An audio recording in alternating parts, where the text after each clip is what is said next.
Trey Murphy and Herb Jones, are they actually on the trade block? We know the Golden State Warriors have been connected to a Trey Murphy trade, but will the Pels actually give him up? Plus, the Boston Celtics still looking to move Anfernee Simons. We've got the parameters of what exactly they want in return for the young guard. And then finally, we'll talk a little bit about Monk of the King. Okay. No, leave it. Don't cut it out either. Leave it. leave it.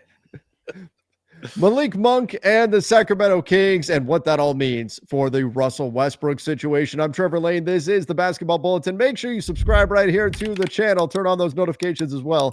Joining me is Donnie Freeman. Donnie, let's kick, you know what, for a change, let's shine a light on the Pelicans. Let's start with them. Oh, I thought we were going to talk about a California team first, like always. Yeah, that's what we should do. California needs more attention. That's exactly what we need here. This is from Brett Siegel of Clutch Points. The Pelicans, despite interest from multiple teams in Herb Jones and Trey Murphy III this offseason, remember Herb Jones did get a new deal with the Pels. The New Orleans Pelicans have given no indication that either player is available at this time. Pelicans have maintained a high asking price for Murphy. And remember, the extension just got done for Herb Jones, but a high asking price for Murphy, as the organization would only give thought to this idea if they were to receive multiple first-round picks and or young proven talents. Now, that to me, that suggests he's actually kind of available. I mean, multiple first-round picks doesn't sound all that prohibitive of getting a deal done. Or am I just too high on Trey Murphy? I mean, I think they should be high on him as well. I mean, he 21, 4 and 5. 36% on 8 attempts last year, which is down. He's a good shooter, good scorer out there. I think the most concerning thing about him, he's got good size and all that stuff. The most concerning thing about him is his health and availability.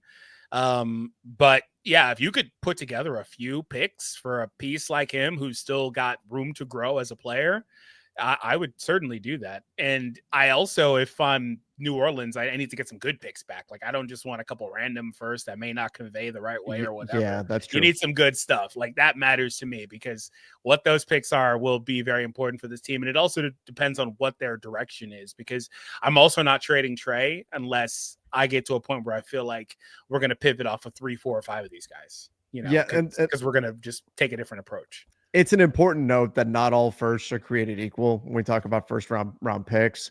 So what would the value of those firsts they're looking for be? Now, Herb Jones, he's one of my favorite players. I love what he does defensively on the wing. I think he's phenomenal.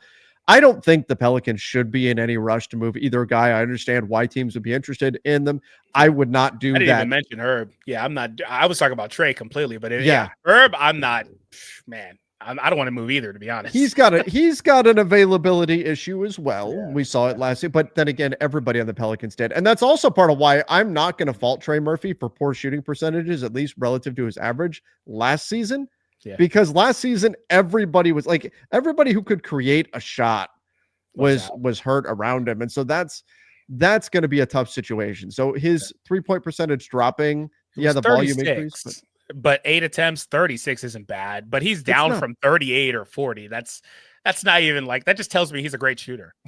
It's not bad, but it's not great for a guy who's known as a shooter. But again, we tend to look at free throw shooting as a better indicator of overall shooting talent, and that would tell you it's still very high. I mean, look at that, 89% from the free throw line. I think you get him on a team like a healthy DeJounte Murray would have done wonders, I think, for Trey Murphy's 3-point percentage, would have generated more looks for him. Now you've got Jordan Poole, who is he a secondary passer? Maybe passing is his third choice on the list. He wants to shoot first, but regardless, I think there's going to be better scoring opportunities for Trey Murphy this season. So I think we see a bounce back. But if I'm the Pels, I would probably hang on to both guys until I figure out exactly what the future is with Zion Williamson.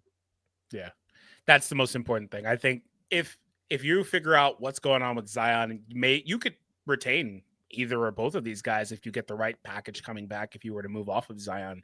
But you may be in a situation where you just need to pivot off all these guys and get back as many assets as you can. And then you would actually be in a really good spot, I think, with the picks you'd get back from all these guys together to do a nice full-on rebuild over the course of the next few seasons. So I think that's the most important thing, is I don't want to make any decisions right now, because ultimately this team isn't going to be a contending team. They're not going to be that. They'd be, I think, frankly, lucky if they make it to the playoffs. They'll be a fun team, of course, but frankly, lucky if they make it to the playoffs in the Western Conference. And so with that expectation, I think all you're hoping for this season is, a reversal of last season availability, these guys to take the next step forward and all that stuff, and just kind of continue to build. So I don't think you want to move on your core guys yet. You know what all of that says, Donnie? All of it wraps up to, you shouldn't have traded your 2026 first round pick, Pelicans. What are we doing? Well, Derek maybe Queen better be great. He's got to be great. Be good, man. Like that. If he is what they think he is, because really what the hedging is that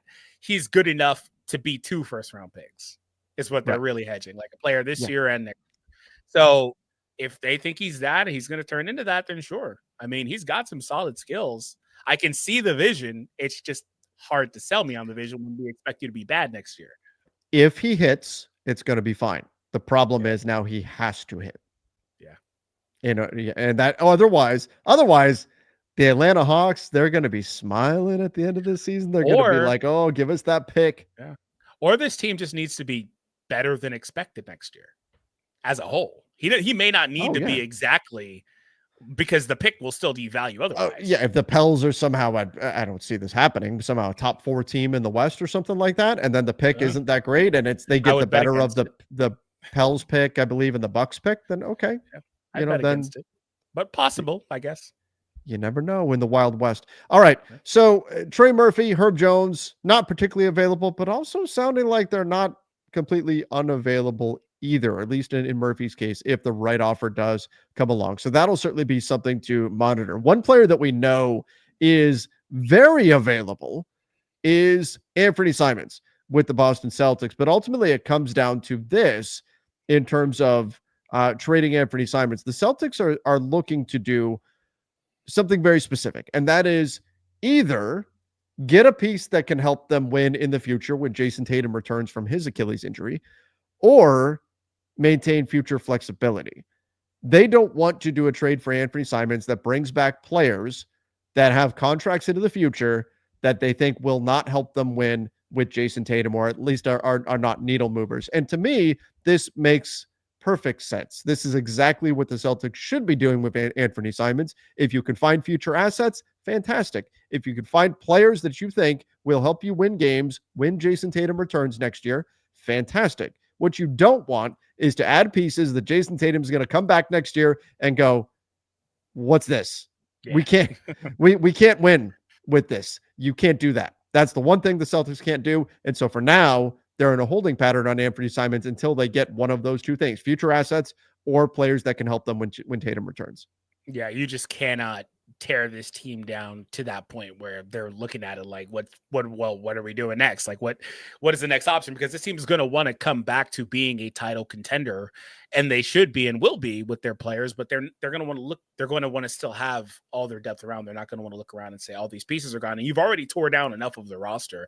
Mm-hmm. And I think while he is an entry point to their defense that a lot of teams probably don't like to have, I think Simons could be a player that could be a valuable player on that iteration of the team. But otherwise, yeah, I think that you go into this season, give him ample opportunity to show what he can do. Isn't he extension eligible as well? I think that you put him out there, let him showcase himself, and try to find something with him, especially as an expiring deal, and go from there. But do you think that if they get through the season and they are not able to find something, what do you think they do in that instance? Do they let him walk, or like?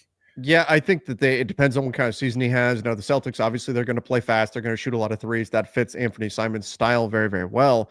But if you're Boston, what you want to do is, if you don't think he is the long-term fit for you, you ultimately have to weigh, can we bring him back on a contract that we think is tradable? If he is the fit for you, and he's a revelation, great. You pay him and you keep him.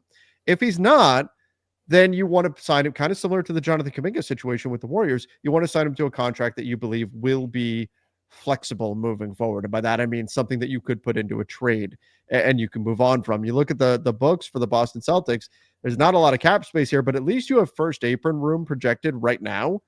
So the question for the Celtics for next year,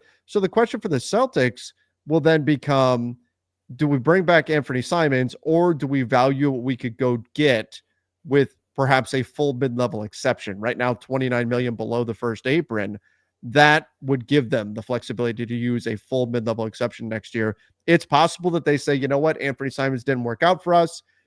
Maybe he doesn't have a good year. And they'd say letting him walk away and getting player X using our veteran minimum, or I'm sorry, our mid-level exception may be the preferred option.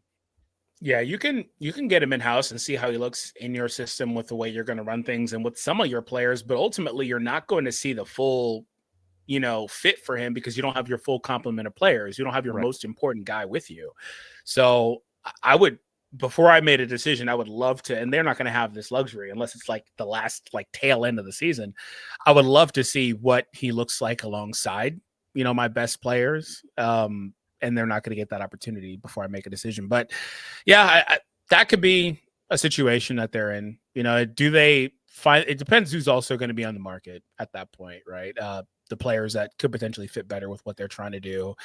Their roster could wind up looking very different from how it looks now this time next year. So that's important. And you never know. They're always surprised. So even we look ahead and we try to project what could be out there next summer, there's always surprise. It's the NBA. It's one of the things we love about this league is that there's always surprises around the corner. You never know what's going to happen. And so the Celtics just want to maintain the flexibility to figure out what's what then. But Anfernee Simons very available out there on the trade market, more so than say a Trey Murphy or somebody or Herb Jones. Anfernee Simons is very much available. The Celtics just have some very specific and I think smart parameters in terms of what it is that they want.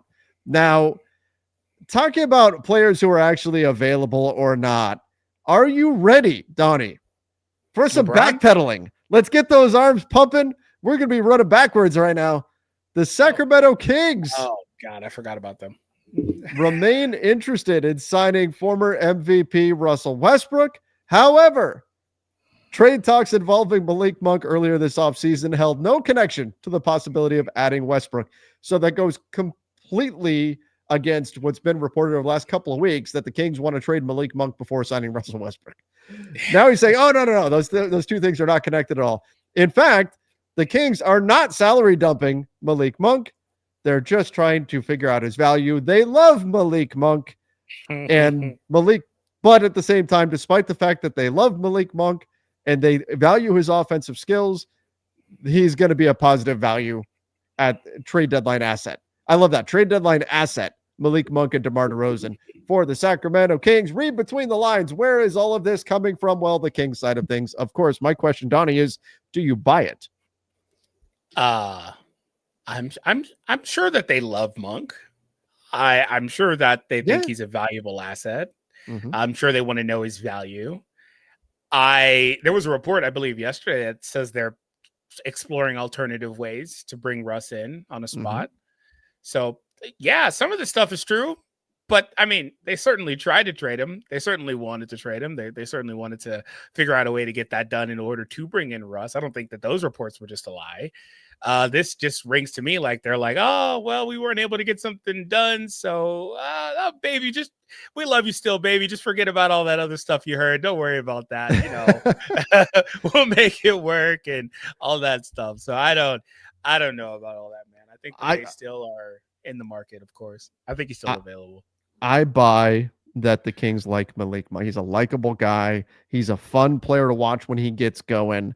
And I just think he can be. He can get absolutely on fire. At his skill set, maybe it's not as valued as much in the NBA right now, but he's a fine player. And I don't personally think he's like a negative value on his contract. I think teams just don't want that number of years. So I could see a scenario, and this is hypothetical, but I could see a scenario where the Kings put him on the market, said, we value this guy, but we're interested in finding out what we could get for him. And opposing teams went, we don't want 3 years. What are you going to give us to take him? And the Kings went, give you to take him. He's good. What are you going to give us? And that's ultimately where it stopped. Like, again, that's made up by me. I'm just saying I could see that being the way the situation played out. Donnie, the idea, though, that the Kings don't or won't move Malik Monk before signing Russell Westbrook, it's terrifying from the Kings' perspective. The idea of having Monk, Westbrook, Levine, Dennis Schroeder as your backcourt on a team that also has DeMar DeRozan and Domantas Sabonis. I just there's going to be nights where they go nuts and they put up 140 points because everybody's hot. There's also going to be nights where, they're like 3-4 basketballs on the floor short of getting the best out of everybody. And then you got Devin Carter and Keon Ellis. Like, where are our minutes coming from? Keon Ellis is looking around going, where am I? Where we get into all this? Like, what's going on here? I feel out of place. Yeah, if they could figure out how to play together, it could be pretty good, I guess. Relative, right? It'd be entertaining. Okay, we'll say that. But yeah, I think but either way, you're going to be in a situation where it's a disaster because this team isn't going anywhere ultimately, right? So it just kind of is what it is. It's just entertainment value at that point. How much do you want to see Russ specifically light the beam every now and again? That'll happen. That could be fun, right? It'll blow up on social media. That could be fun. That has some value, right? Sure. But they're just similar to the Pelicans. They're not really going to do anything this year. So, within expectation, I don't really I look at it. I understand your point, but I look at it as like this season is nothing but chaos no matter what happens. So they need to figure out a way to pivot off these guys ultimately. And right now, the guys they need to pivot off of are the guys that are going to be very difficult to do that. We're talking about DeRozan. We're talking about, maybe Sabonis. Yeah, Sabonis is an interesting one because how committed to Levine are they? I don't know about that either. I think he's going to take a nice pay cut after that deal's over too. He's got a player option. Like he could hit, like if he goes and shoots 45% from 3 again, it's not inconceivable that he could opt out. Yeah, and get more than $50 million. Probably not, but could you get a 3-year, $100 million deal? Yeah. I think you could get that. I think he could get that. Maybe if he has a good season this year. But yeah, Sabonis is tricky because how committed to that are you? Right? Do you really think you could build a serious team around? But are you even interested in building a serious team in the first place? The eternal Kings question. I don't know. So I think they would just be happy with playoffs. Yeah, I think they would be happy with playoffs. And you know what? That may be the right decision. Not really, but kind of for them anyway. In this era of the Western Conference, where it's just there's legit 12 other teams. You're not breaking out of the pack. So I don't mind them hanging on to Malik Monk, or at least not wanting to give up value to move him, not salary dumping him. That makes sense to me. I just hope the Kings can find the path through this and figure out a way to make these pieces fit, because right now they don't. And it may require patience. It may be a multi-year thing to get to a point in the wake of the De'Aaron Fox trade where the pieces fit. But that's why, in my opinion, you needed to get back more future assets than win now pieces in the De'Aaron Fox trade, because now you've got a roster that has good players on it. They just don't fit. Yeah. Maybe they could figure out a way to make it fit. Who knows? Doug Christie, right? He's the coach. Doug right? Christie's got a work cut out for him. Yeah, he's got a job. That may be one of the harder jobs to have in the NBA right now. Is figuring out a way to make this roster mesh. So if they play a lot through Sabonis and Levine and the other guys getting where they fit in, I could maybe see it work a little bit, but yeah. All right. Well, everybody give us your thoughts in the comment section. What should happen here with Malik Monk? What about the Boston Celtics and the Anfernee Simons situation? And should the Pelicans be ready to move on from Trey Murphy and Herb Jones? Give us your thoughts in the comment section. Don't forget to subscribe right here to the channel. Till next time, see ya and stay safe.